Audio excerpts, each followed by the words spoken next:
The David Pakman Show at davidpakman.com.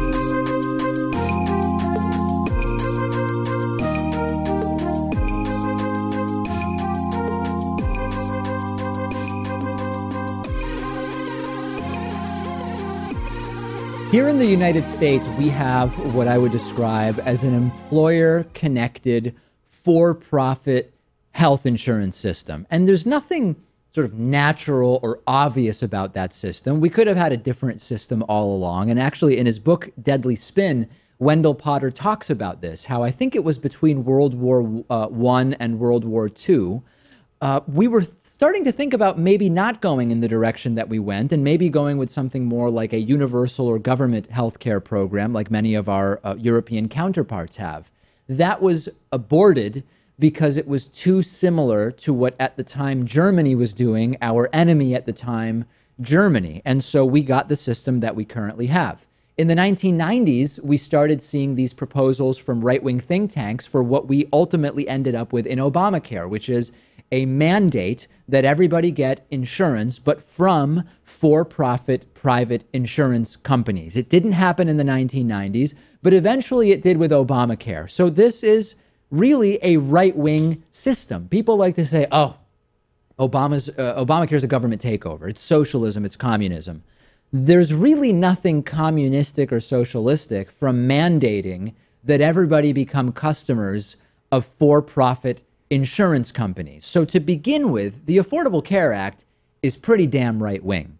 The problem now for Donald Trump and Republicans is that they campaigned for over a year on repealing and replacing Obamacare and made totally impossible promises about what the end result would be. You saw dozens and dozens of symbolic votes in the House under the presidency of Barack Obama to repeal the Affordable Care Act, which wouldn't have made a difference. It was a waste of time because it wasn't going to pass the Senate. And if it did, President Obama would have vetoed it anyway. And all of a sudden now, you've got Republicans in the White House controlling the Senate and controlling the House. And they need to make good on the campaign promise. They said they would repeal the Affordable Care Act. They said everyone will be covered. It will be cheaper for everyone. Care will be better. And that's proving to be impossible. And it's not been going well. The first version of the Obamacare replacement, the American Health Care Act, according to the CBO, would have seen 24 million people lose their coverage. The next version from the House would have seen 23 million people lose their health insurance coverage. We now have a scoring from the Congressional Budget Office of the Senate version 2 of the American Health Care Act, which would see an estimated 22 million people lose coverage, some because they would choose not to have coverage by the removal of the mandate, no doubt, but in total we would see 22 million fewer people covered. So Mitch McConnell said, we want to vote before the 4th of July break that starts this Friday. We now have learned not going to happen. Mitch McConnell throwing in the towel, saying we've got to go back to the drawing board. We need to make changes. We need to make amendments. It's not going to happen before the 4th of July break. And to be perfectly clear, this is not failing, Pat, because of Democratic obstruction. This is Republicans who can't get 50 votes together in the Senate. And what does this prove? This proves that they now realize they can't do what was promised, and it would have real political implications if they did. Right. We knew for a long time that it would be hard for Republicans to get the votes together because you had people like Murkowski and Collins opposing it from the center, and then you had people like Lee and Cruz opposing it from the right. Now you have 3 or 4 more names added on to that, and they have to get to 50 votes. They can only afford to lose 2. It's not even close right now. And Donald Trump held a meeting yesterday with a bunch of senators, and this was before it was announced there just isn't going to be a vote. It's just not going to happen this week. He also tweeted about this, saying, quote, "Some of the fake news media likes to say that I am not totally engaged in healthcare. Wrong. I know the subject well and want victory for us, for the U.S." It's almost worse that Trump is admitting that he's heavily involved because it's been such a failure. I would want to hide the fact that I've been involved with this if I were Trump. Blame Republicans and Republicans alone, or blame Democrats for obstruction like he's been doing, although it makes no sense. It can only get worse if you move to the right. You can't possibly start with Obamacare and move to the right by giving the for-profit companies more freedom to raise prices, etc., and do all the things you promised, right? Think about it. If you let insurance companies charge more, some people will no longer be able to afford insurance. They're going to get cut off from healthcare. You had these Obamacare subsidies. If you reduce the Obamacare subsidies, as the new version of the Senate bill wants to do, then some people aren't going to be able to afford insurance. They are going to lose care. You're breaking the promise that Donald Trump made. You could say, well, we'll let companies keep costs the same for most people by charging people with pre-existing conditions more. Well, then those people won't be able to afford care, and some of those people are going to die, statistically speaking. You can't move to the right and keep costs the same or lower while keeping coverage the same or higher. You can't. But here's the thing I want people to understand, Pat. This isn't over, right? Now Republicans are going to make some changes. They'll probably get a slightly better scoring from the CBO, and they're going to try again. So now is when you've got to contact your senators and your members of the House. Right, exactly. And people have to understand that there is an alternative to the Affordable Care Act, but the sensible one is not to move to the right. We see this bill has a 17% approval rating. How about we propose something like Medicare for all, single payer? Well, I'm going to talk a little bit later on in the show about that in the context of Bernie Sanders, the progressive movement, Senator Elizabeth Warren. I've got a lot to say about that. And I think you're absolutely right, Pat, that there needs to be a paradigm shift on the left. But we'll get to that a little bit later. The Trump administration is now making allegations and threats against a dangerous foreign government, and that government is Syria. Military and intelligence officials, however, are saying, we've got no clue what the hell the White House is talking about. The White House said in a statement on Monday night that it believes the Syrian regime is planning another one of these chemical weapons attacks on rebel civilians. The White House put out a statement saying, quote, the United States has identified potential preparations for another chemical weapons attack by the Assad regime that would likely result in the mass murder of civilians, including innocent children.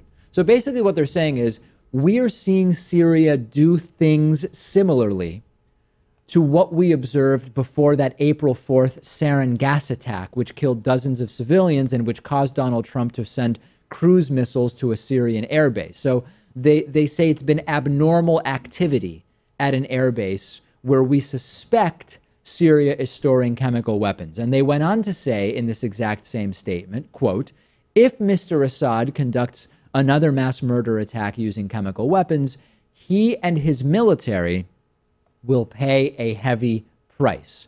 The White House was asked about, what are you talking about here? Or what kind of action would Donald Trump take if there were to be another chemical weapons attack in Syria? We haven't gotten answers there. And here is where it gets totally whacked, Pat. Several sources at the Pentagon, the CIA, and the State Department were asked about this. Why did the White House issue this threat? And they say, we have no idea. We don't know why the White House issued this threat against Syria and why they said they believe that there may be another chemical attack coming. In fact, one official at U.S. Central Command said to BuzzFeed that he has, quote, no idea what the White House is talking about. Several State Department officials say that they first learned about the possibility of Syria planning a chemical attack when they read about it in the newspaper based on the White House's statement. This came 3 days after the Defense Department started talking publicly about wanting to relieve tensions with the Syrian government in order to try to team up against ISIS in the region.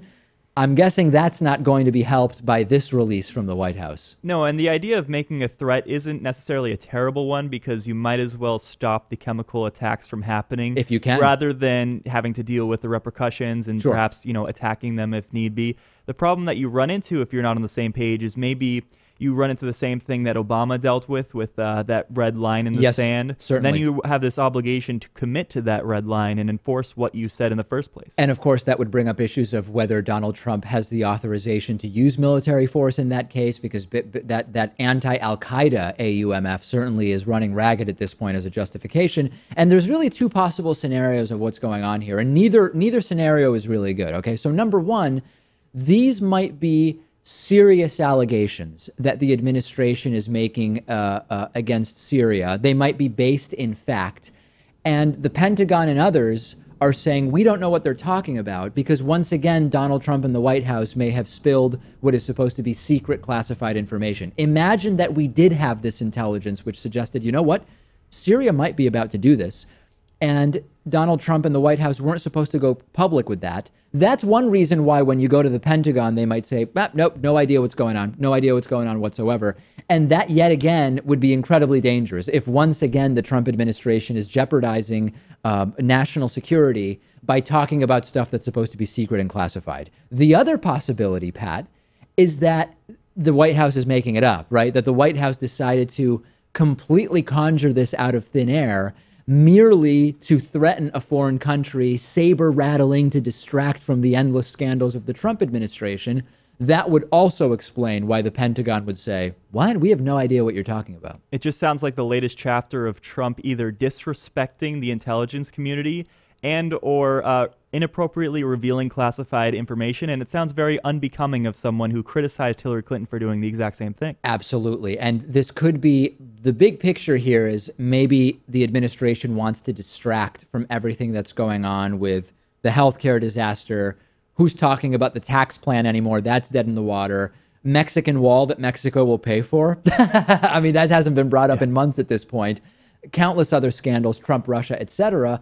A little saber rattling, maybe some headlines about Trump threatens Syria is not the worst thing in the world for him at this point. Approval ratings in the tank, but it seems to fluctuate between 35 to 40% with stepping up perhaps a war in Syria help them get beyond that ceiling? Maybe. I mean, I don't think at this point that it would hurt, especially if he can make a credible case, even if it's not based in evidence or if it's based in evidence that shouldn't be public and shows he mishandled classified information. It might help his approval rating. I don't know.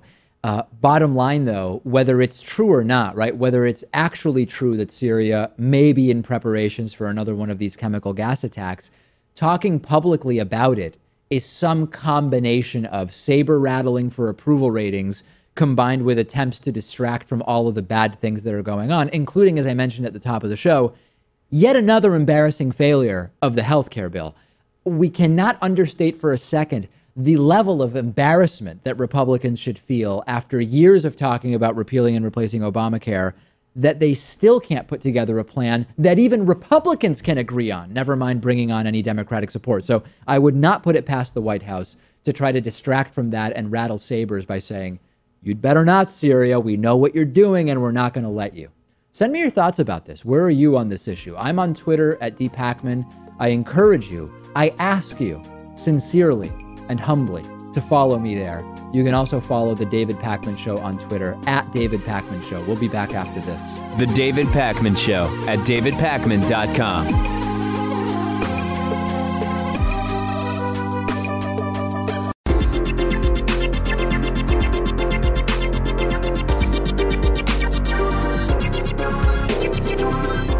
The David Pakman Show at davidpakman.com. Today's new member of the day is Larry Hensley. Larry, thank you so much. We do depend on the funding of our audience to continue doing what we do. I believe that what we're doing has never been more important, and I ask for your support at davidpakman.com/membership. There's lots of great member benefits you can read about. If the normal membership rates are a little high, you can use the coupon code IVoted17 to cut your membership down by 40%. You can also make a pledge of as little as $1 per month, more appreciated, of course, no upper limit, lower limit of $1 a month at patreon.com/David Pakman Show. Okay, the moment many people have been waiting for. I've been teasing it on social media. This week's Hatriot Mail is really good. But if you've never heard Hatriot Mail before, I'll remind you what it is. It's like a mandatory transvaginal ultrasound for your mind. Hatriot Mail. Written by patriots who hate David Pakman. Because America. And because freedom. All right. Very serious allegations being made about me in this week's Hatriot Mail. This is not the type of thing that I would joke about. Very, very serious allegations. I'll play them for you first, and then we'll discuss.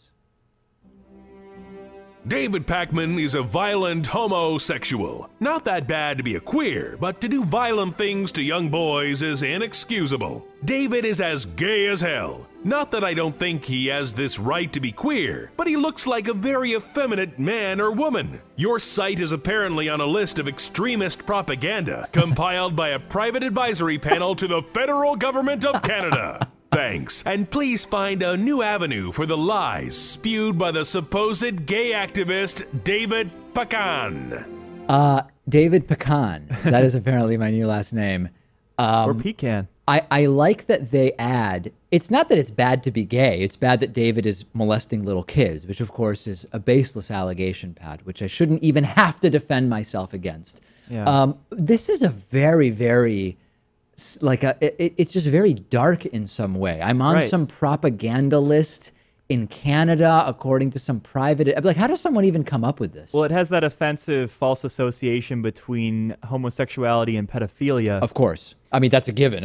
We have Pat's acting check. He's like, hey, you know, it's weird, David. Sometimes people who are homophobic also think that gay people are child sex predators or something like that. Welcome to Hatriot Mail, Pat. Rude awakening there. We're not really on any kind of list in Canada, are we? That's the thing also. I mean, he seems to know a lot about this private advisory panel for the federal government of Canada, but then he can't really give any specifics, and he said apparently, so I guess he doesn't even know for sure. It's very strange, and the only thing I can say with certitude about this Hatriot Mail is that if you disagree with this Hatriot, you can use the coupon code Hatriot40 to turn Hatriot Mail into something you benefit from and we benefit from by becoming a member at davidpakman.com/membership using the coupon code Hatriot40. Okay, I've been talking for months now about how Democrats need a platform, ideally a progressive one. We can't wait around for Trump Russia to take Trump or the Republicans down. We can't wait around to just say, hey, we're the anti-Trump party or candidates.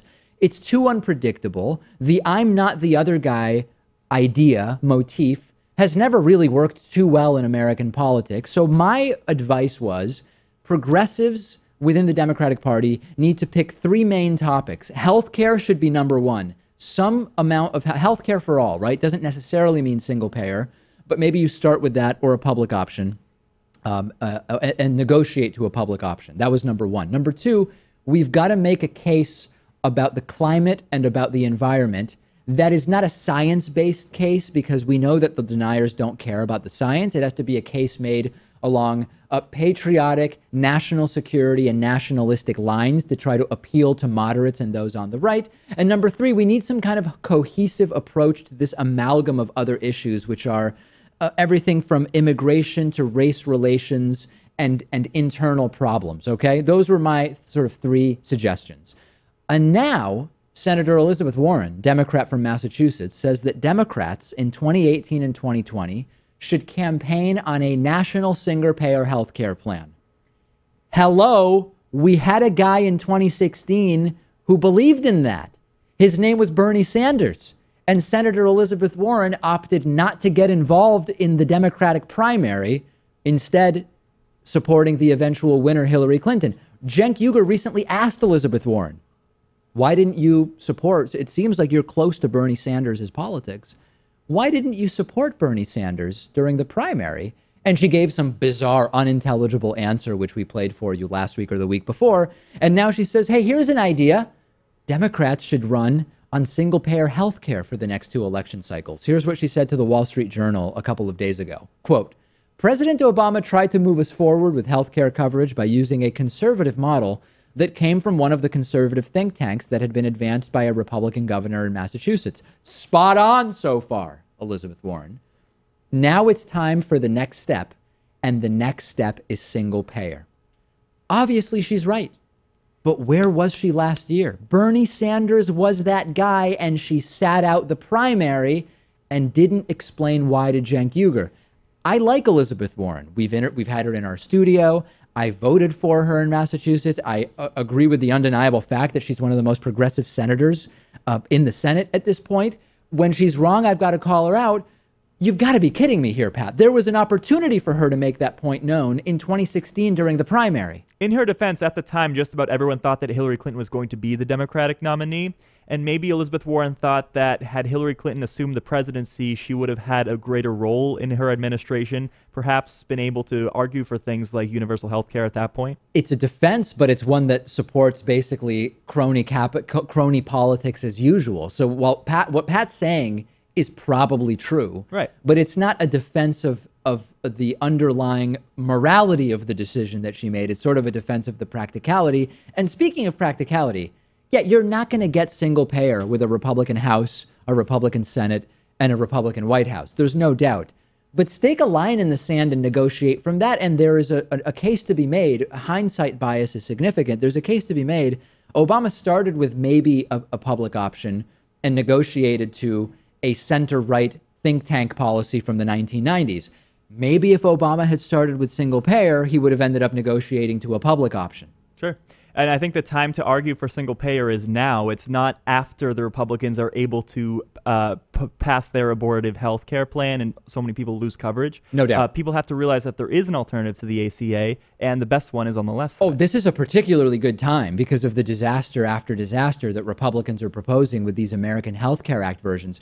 This is not controversial in most of the developed OECD countries. Some people will hear us talking about this, Pat, and they'll say, oh my God, you socialists, government takeover, blah, blah, blah.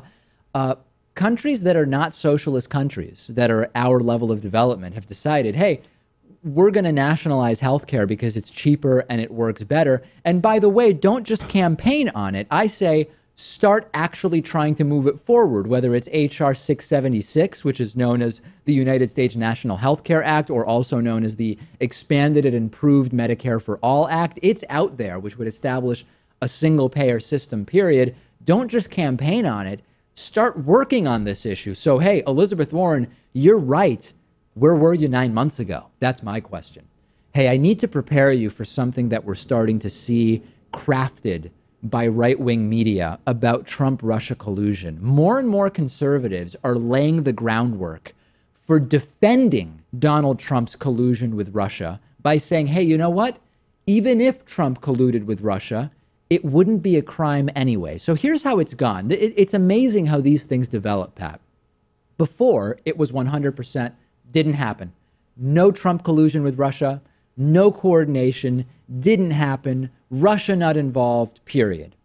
Now, as it becomes more and more difficult to deny Russia's involvement and to deny the fact that if Trump associates didn't collude with Russia, they're being pretty damn sketchy by constantly lying about the contacts that they've had with Russia. Now that it's pointing in that direction, you're seeing more and more people in right-wing media shift to, well, if there was collusion between Trump and Russia, it wouldn't be a crime anyway. And this is a preemptive attempt to diffuse what we might be on the brink of learning here, Pat. One example, over the weekend on the show Fox News Sunday, conservative commentator Brit Hume started saying, hey, listen, after all, if Trump colluded with Russia, it wouldn't be a crime. It wouldn't be appropriate, but it wouldn't be a crime. Here's Brit Hume. But what crime? Right. Can anybody identify the crime? Collusion, while it's obviously would be alarming and highly inappropriate for the Trump campaign, of which there's no evidence, by the way, of colluded with the Russians, it's not a crime. Not a crime. Well, who cares if he colluded? Hannity, same thing on Fox News earlier that day. Geraldo Rivera has recently tried to make this point. Conservative columnist Ronald Kessler recently tried to make this point. This is an absurd talking point, but it does signal a significant shift, which is before it was deny, deny, deny. Now it's say, hey, who cares? It's not even really that big of a deal. And certainly now is the time to test out that talking point. It's like you're throwing a bunch of things at the wall and seeing what will stick. Yep. I think for the Fox News audience, this is going to work. And there's two responses here, right? One is, well, hold on a second. It's not just about collusion at this point. I'll get back to that in a second. The other response is campaign law experts say that actually there's many laws that could be applied to Trump collusion with Russia. Campaign finance laws may have been violated. Communications laws may have been violated. A large number of laws pertaining to treason, as well as the Espionage Act, as well as the Logan Act. The public hardly knows anything about those laws, nor about what the FBI and congressional investigations are turning up. If there is evidence of collusion, we don't know about it yet. And this is clearly starting to lay the groundwork for the if and or when we find out about that. And conservatives are trying to prime the public for eventually having evidence of that collusion and being able to write it off as not breaking the law. That's not true. But here's the second issue. We're well beyond just collusion, right? Collusion is not the only issue on the table at this point.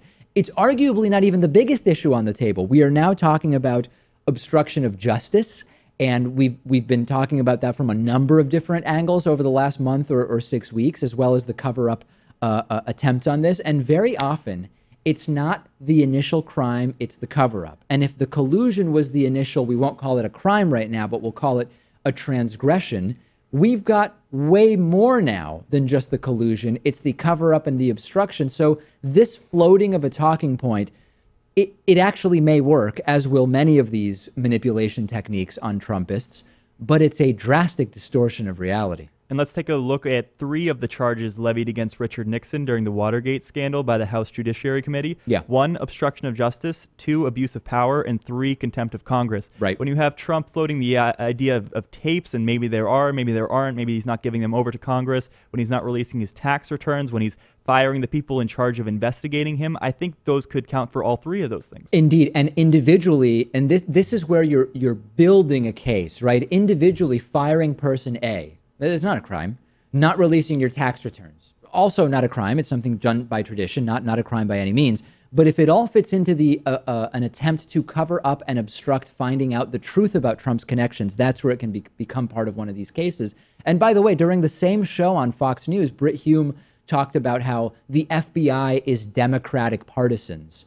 Here he's doing something else, which is he's priming people to disregard the eventual findings of the investigation. He's basically saying, listen, if we do at some point see so-called evidence of collusion, number one, it's Democratic partisans at the FBI anyway, so maybe it's not trustworthy. And number two, it's not even necessarily a crime to collude with Russia. This is what we call priming the audience, and they're doing it over at Fox News. I think some would call it hyperbolic to say that Trump's campaign colluding with the Russians would be treasonous, but not so much, because if you're doing the bidding of another country and undermining our own sovereignty, I think that fits the definition pretty aptly. Particularly when you're campaigning on the idea that you're going to be all about America first, which would be a flat-out joke. You don't do this unless you're worried. You don't change approach on something so significant if you're not at least slightly worried about what's going on.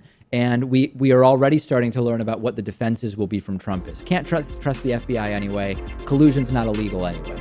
Talk about this on our Reddit discussion forum. Okay, we are there at davidpakman.com/REDDIT. The David Pakman Show at davidpakman.com.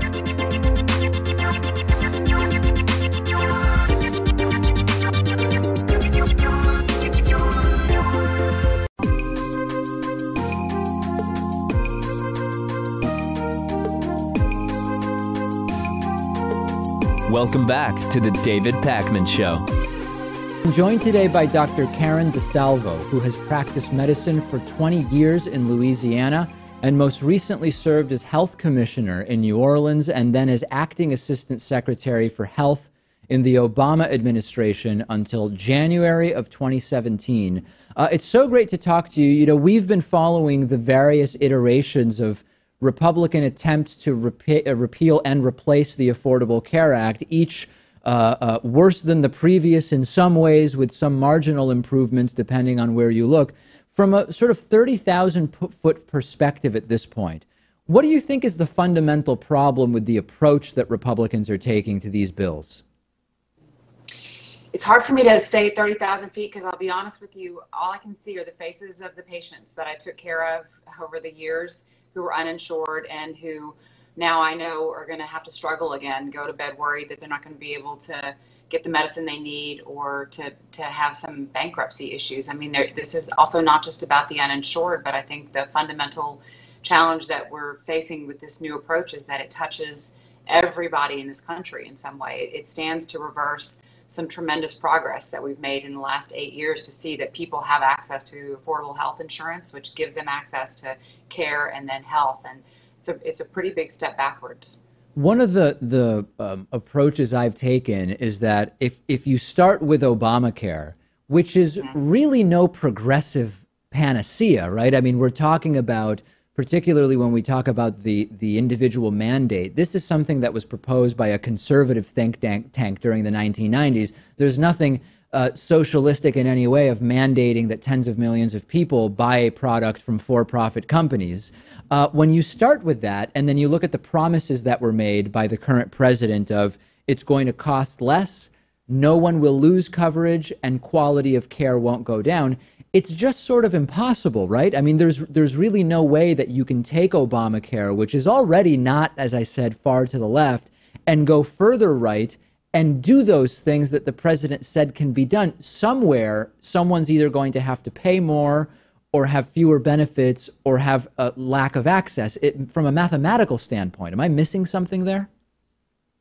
Well, you know, you're exactly right. The Affordable Care Act proposal was built upon principles that were considered to be, you know, sort of middle of the road, to build on the capitalist system that we had of private insurance and the private sector being able to deliver care, as well as sort of shoring up the safety net, and over time kind of get people to have independence financially to be able to shop for their care, so they have their own insurance product that would allow competition in the marketplace from the delivery system. So a lot of free market principles built in, but then a recognition that for a variety of reasons, the health insurance is unaffordable for many people. And we have to be attentive to this idea that people walk into the insurance marketplace with pre-existing conditions. I think there's also an interesting part about the Affordable Care Act that a lot of people forget, which is it freed people from needing to have employer-sponsored insurance, and freed young people up to the age of 26, you know, to be able to have coverage. So it changed not just the way we provided care for low-income people. It changed the way all of us receive insurance about, you know, pre-existing conditions and the affordability of the products, and sort of the way that we can anticipate that it's going to cover mental health, screenings, prevention. And so all of that, of course, was expected to cost more. And honestly, it was moving along the pathway as the budgetary expectations were, as we were bringing more people into the system. But even with bringing more people into the system, the Affordable Care Act was able to bend the cost curve. And this is really important, because what we were able to do, and still are, is to see that care is not just available to more people, but it's more efficient. And this is this discussion about pulling coverage from people distracts from that opportunity to actually make care more person-centered and more efficient for people. Because at the end of the day, we all agree, I think, that we need to be more thoughtful about how much care costs, but it doesn't mean we should do that by taking it away from people. We should just make it more efficient. Yeah, and there's some broader conversations there too, in terms of should health insurance companies, if we're going to have the type of system that we have, which I don't believe is the best system, but if we're going to have it, should there be health insurance reimbursements for outcomes or for each procedure and test and thing that is done by a care provider? That's sort of a different conversation. One thing I do want to ask you, because of the work that you're doing now, I, in my mind, have this initial reaction when I hear 22 million people are going to lose coverage, even if we take out the ones that will sort of lose it because they don't want it, right? Some people will no longer be forced to buy insurance and will choose not to. But if we forget about that, we forget about those who will be priced out because of the increased cost if you have pre-existing conditions or for all of the other reasons.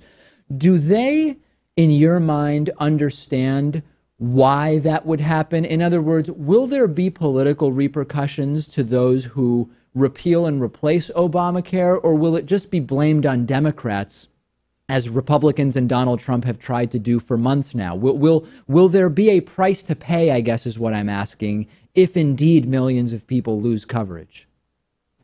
So two things on that, Dan. One is that the price to pay clearly is in the health of people.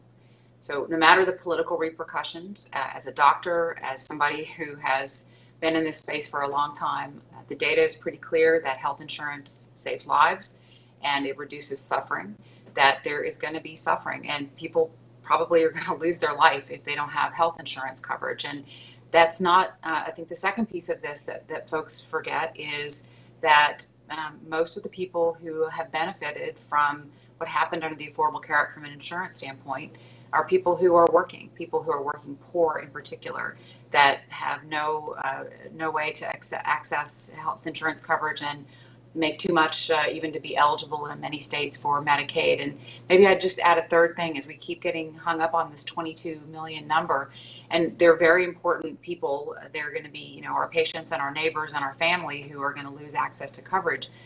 But the kinds of changes that are being thought about have repercussions that will touch everybody in this country. So, you know, remember that, for example, more than half of nursing home care is paid for by the Medicaid program. That half of the babies in this country are born into the Medicaid program. So this is not a small proportion of our population that would be impacted if we make these kinds of financial choices in front of health choices. And I would just really like the conversation to stay focused on what this means for the health and well-being of our communities and the people that we know and love in our communities, including for docs like me, our patients.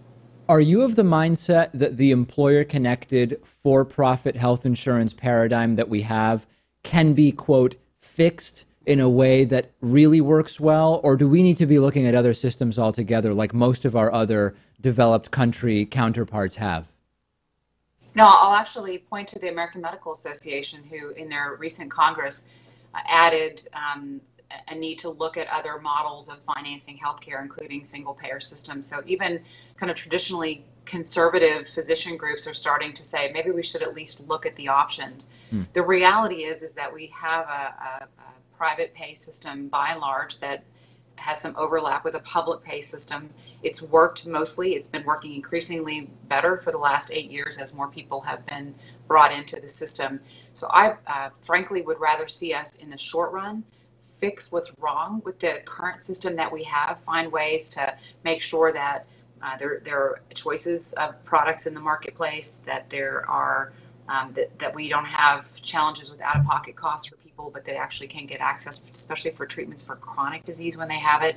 So there are plenty of ways that we could fix even the current system we're in, while we at the same time as a country think about what's the most affordable but most effective way to provide coverage in the long term. Yeah, and that's one of those things where when I hear that, you know, on the right, they'll often say, hey, premiums continue to increase under Obamacare. And of course, that's true, but they've arguably increased less quickly than they otherwise would have. I think it's important to fact check that when we hear that from the right. But at the same time, if the victory is, well, yes, it keeps getting more expensive, but not by as much as it otherwise might have, it still feels like it's a sort of Pyrrhic victory in a way. It's a victory, but we're still not fixing the overarching problem. Well, I mean, we've been talking about fixing healthcare for a long time, and it is creeping up to being moving from being a sixth of our economy to a fifth of our economy. So it's clearly continuing to grow. On the other hand, you're right. The growth has significantly slowed, and even just in the big picture, we've saved at least $500 million compared to what we would have spent if we hadn't had the Affordable Care Act. So work we were doing at HHS and honestly a lot of innovation at the state level and the private sector as well has meant that we're getting the care system more efficient just as we're bringing more people in. So why would we want to stop, you know, sort of that progress? Everybody's been working together because those are related ideas. You have to have a way to pay for care, but we want everybody to have something that's affordable. We spend twice as much on average per person in this country for healthcare as any other of our peer nations, and our return on investment is worse. And we have some of the worst health outcomes on the planet. And in fact, for the first time, you know, recently we're starting to see some concerning numbers about life expectancy. So we don't want to stop with the gains. We want to keep making sure that we're making the care system better for people, but we want to keep bringing more people in. Yeah, the life expectancy thing is something we've been covering, and maybe something we could have you back on to talk about in the future. We've been speaking with Dr. Karen DeSalvo. Thank you so much for talking to us about this today. Great. Well, thank you very much for the time. I really appreciate it. The David Pakman Show at davidpakman.com.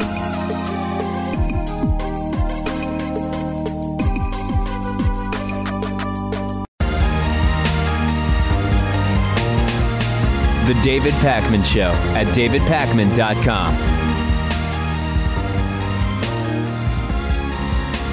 Here's a truly bizarre story. The Washington Post is reporting that a fake Time magazine cover story was hung up in at least 4 to 5 of Donald Trump's golf clubs. This is a supposed Time magazine cover where it talks about The Apprentice being a, quote, television smash. And above the Time nameplate, there's another headline in all caps which says, Trump is hitting on all fronts, even TV. It's a cover dated March 1, 2009, and it's fake. There was no March 1st, 2009 issue of Time magazine. There was no issue at all in 2009 that even had Trump on the cover.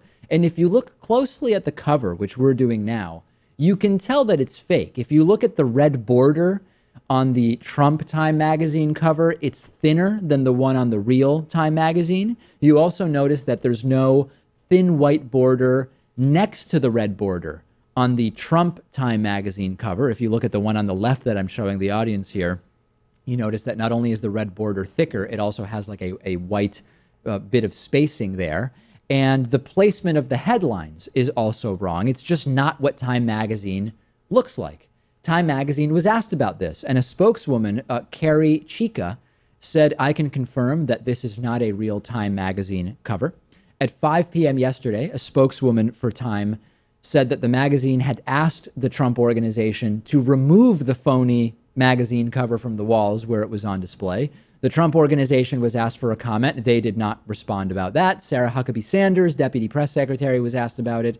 She said, we couldn't comment on the decor at Trump's golf clubs one way or another. Time magazine, not a big deal, but what's the trend? The trend is claims made by Donald Trump are not supported by facts. His claims about charitable giving, those were lies. He's bragged about the number of times he's appeared on Time magazine covers. There's at least one fake one hanging in 4 to 5 of his businesses. Trump has lied about this before. You might remember that last year in an interview, when Donald Trump was a presidential candidate, he was asked, I don't know that he was asked, but he offered a sort of mental tally of how many times he was on the magazine's cover. And he said, I think I was on the cover of Time magazine twice in my life and like 6 times in the last number of months. In March, he said it was more than anyone else, which isn't true because it was actually Richard Nixon who has that title. That's right. So he's lied about this or just been wrong about it many times. And according to Time magazine, Trump was on the cover only once before he got into politics. That was in January of 1989. There's nothing he won't lie about, right? I mean, that's the real story here. There's nothing this guy won't lie about. And for a guy who goes on and on about fake news, this is really damaging to his credibility, too. It's also fascinating how this was just kind of hidden in plain sight. I mean, the Washington Post broke the story, but really anyone could have. These have been hanging presumably for a very, very long time. And what kind of a person lies about the number of times you've been on a public magazine cover and cheats at golf, right? How can anybody trust him about anything when he lies about such insignificant things? And yet he still has a 30-something% approval rating. That is really, really weird. At the risk, Pat, of embroiling myself in a major scandal, it appears as though I have appeared in an ad pushing pseudoscience natural breast augmentation. This is just very, very strange, okay? Viewer and Twitter user Melissa Caviello notified me that I was in an ad for natural breast augmentation, also known as bogus pseudoscience. It's for a company called Sticky Bra. Now, I'm going to play the ad for you. To be clear, I was not asked to appear. I did not agree to appear. The product that is being sold is not one that I endorse or am even familiar with. Let's take a listen to this ad. It is stunning. Ladies and people with substantive breast tissue, I got a quick question for you. Do we really need bras? Apparently, a bra is not necessary. According to a new study, women might be better off without bras. Contrary to popular belief, wearing a bra can make breasts saggier. New research claims women's breasts may get saggier when they wear bras. Well, the tip is to take off your bra. So I've reached out to the company, Pat, and I indicated that I have been included in an advertisement for a product which I am not only not familiar with, I do not endorse. I was not asked if my likeness could be included here. We have not heard back from them yet. What the hell is going on? Are they really able to do this, though? Because, I mean, that was a compilation of media reports. So Yeah. do we know if they actually did anything wrong by doing this? So I talked to a lawyer friend of mine about this who said that the clips, so if you're on another news show, you can use our clip to do an analysis, and it's presumably sort of what we would call fair use. Now, fair use is something you have to argue in court if there's a challenge to it, but I would never challenge someone from doing that because they're doing a news report. This is someone trying to sell a product, and my inclusion in that sales video, because what's after all of these little compilation clips is them saying, buy the sticky bra, or whatever the case may be. That is using my likeness in a dishonest way, by the way, to make it appear as though I support the end result, which is, oh, you should buy this product. And clearly, I have not said you should buy this product. Well, I am willing to do some investigative reporting on Please. this subject if you need me to. Yeah, Pat is going to be, I don't know what that means exactly, but Pat is going to investigate breast augmentation.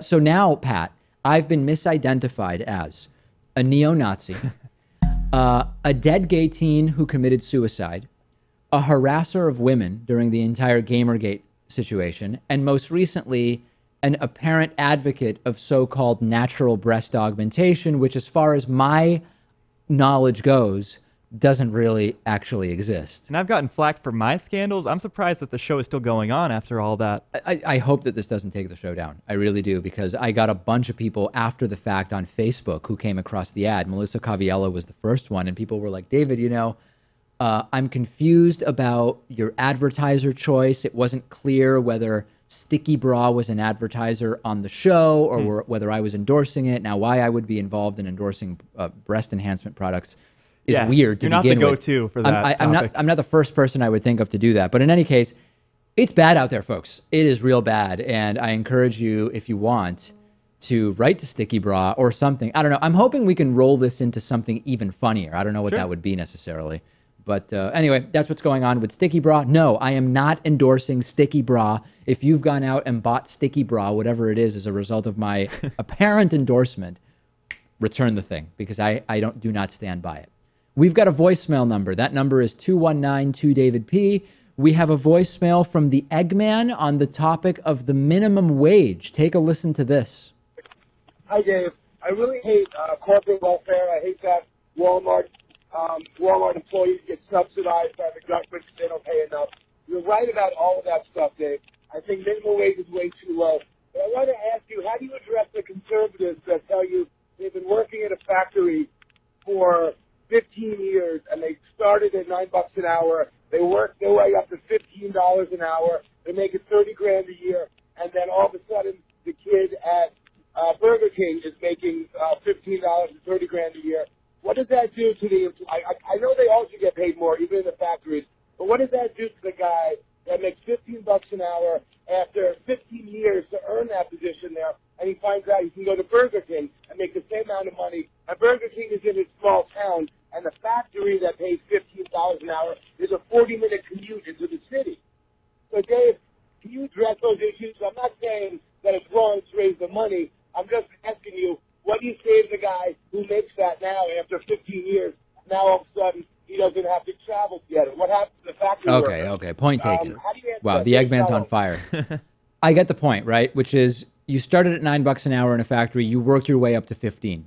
Minimum wage gets raised to 15, and now you're like, wait a second, I've been working 20 years and I make the same amount as someone who just starts at age 17 working at Burger King. It's I don't mean to be sort of like I don't care about that issue. It's just not the primary issue. The fact that there might be wage jealousy. There's an upside, though, right? If you're a worker at a factory and you've worked your way up to $15 an hour, if the minimum wage goes up to $15 an hour, all of a sudden there's way more people who can afford the widget or whatever it is that that factory produces, and your wage should go up above and beyond the $15 an hour. Now, will that actually happen? Impossible to predict. But I understand what the Eggman is saying, but it's not something that we would make policy based off of. The idea that some people might become jealous or upset that others' salaries have increased. I don't know how you turn that into policy. Right, and you should maybe be appreciative of the fact that other people don't have to go through the same struggles that you had to go through. Sure. So you're sort of glad that, hey, now people won't have to do what I did for the last 20 years. Yeah, it's like you paved the way. I just don't think that what the problem the Eggman presents is something that we should be focusing heavily on when we think about, like, what should people get paid and what is a living wage.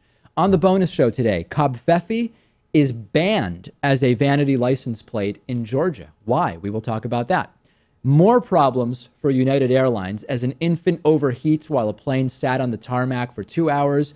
And an elderly passenger threw some coins into a plane's engine. For good luck, that's what her religion dictated, and it ended up requiring the full disassembly of a commercial aircraft engine as well as a 5+ hour delay. All of those stories and more on today's bonus show. DavidPakman.com/membership is how you sign up and get instant access to the bonus show. And of course, you can make a pledge of as little as $1 a month through Patreon. All pledges welcome and appreciated.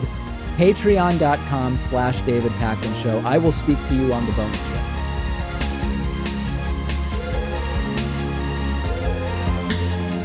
The David Pakman Show at DavidPakman.com.